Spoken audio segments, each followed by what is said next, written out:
Hello everyone, welcome back to another episode of r/slash Nuclear Revenge.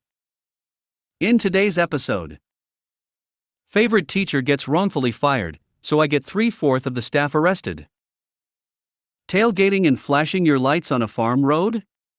We will stare into your soul. Gave myself a southern USA accent to piss of my proper English teacher. Before we get started, make sure to subscribe so you will never miss a video. So let's get started. Favorite teacher gets wrongfully fired, so I get 3/4 of the staff arrested. I'll start off by saying this happened to my sister, and the actions taken were hers. My sister has always gotten along very well with her teachers, and has a habit of forming actual friendships with them, to the point that she still talks to her 5th grade English teacher, along with many others, decades later. This happened about 15 years ago. My sister was a student at Job Corps, a government-run live-on-campus vocational training program, studying hotel/motel management. She got on extremely well with her hotel/motel management teacher, better than pretty much every teacher she'd already had up to that point. One day, the teacher goes to the center's dean's office and walks in on a paper shredding session.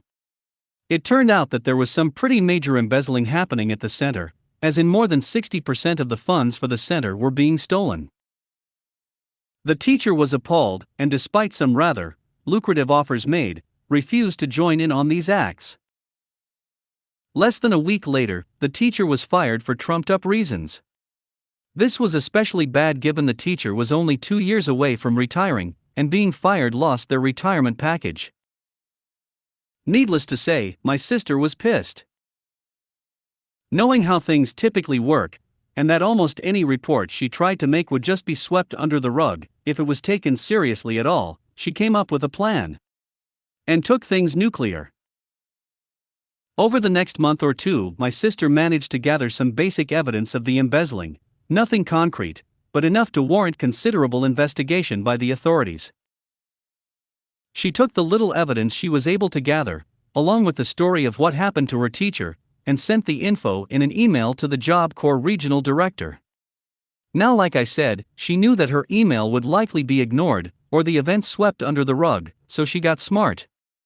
The email was CC'd to every single major person in the Job Corps chain of command, all the way up to the national director, as well as to anyone even tangentially related to Job Corps in the upper echelons of the Department of Labor, and every member of Congress, as well as the U.S. President's office. Remember, this was a government-run program. All in all, the email was sent to over 2,000 people. Basically, she not only sent the report, but sent it in such a way that everyone who got it could also see everyone else who got it, and she sent it to way more people than would be needed to ensure the issue couldn't be swept under the rug. 2 weeks later, after the investigation finished, never seen the government work so fast on anything that wasn't collecting owed taxes. Only 5 or 6 staff members, out of 20-ish that worked in the center, still had their jobs, and at least 5 of the ones fired, including the dean, were facing major criminal charges, with the rest facing minor charges. I'm not sure of the exact figure on how much was stolen, but it was well into the 7 digits. The embezzling had been happening for years.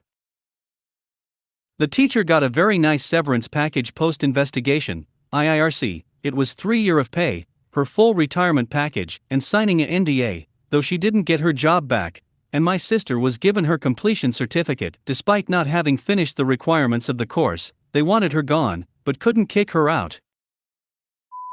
Tailgating and flashing your lights on a farm road? We will stare into your soul. This happened a few years ago when I was graduating. Not that it is important, but for our graduation project, 3 of my friends and I had to visit a special one-of-a-kind farm for a whole year. My friends and I were driving on a road leading to different farms, and where I live, the maximum speed on this kind of road is 80 km per hour unless otherwise indicated. However, as we were nearing the end of the year, we had gone to this farm many times before and were comfortable driving 90 to 95 km per hour on said road. As we were driving, a different car approached us at high speed and began tailgating us. At first we thought that it could be a police officer in a civilian car, but the car was an old, modified BMW, which the police certainly does not use, and the person in it honestly did not look like he was a type to become a police officer. We were looking for a spot to possibly pull over, but that was not possible due to ditches and trees being too close to the road. My friend who was driving actually sped up a bit, but the person behind us was still tailgating and was even flashing his lights at this point.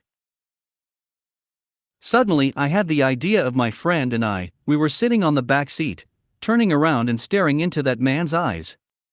So we turned around and stared into that man's eyes with a blank, emotionless, and dead stare, as if we wanted to consume his soul.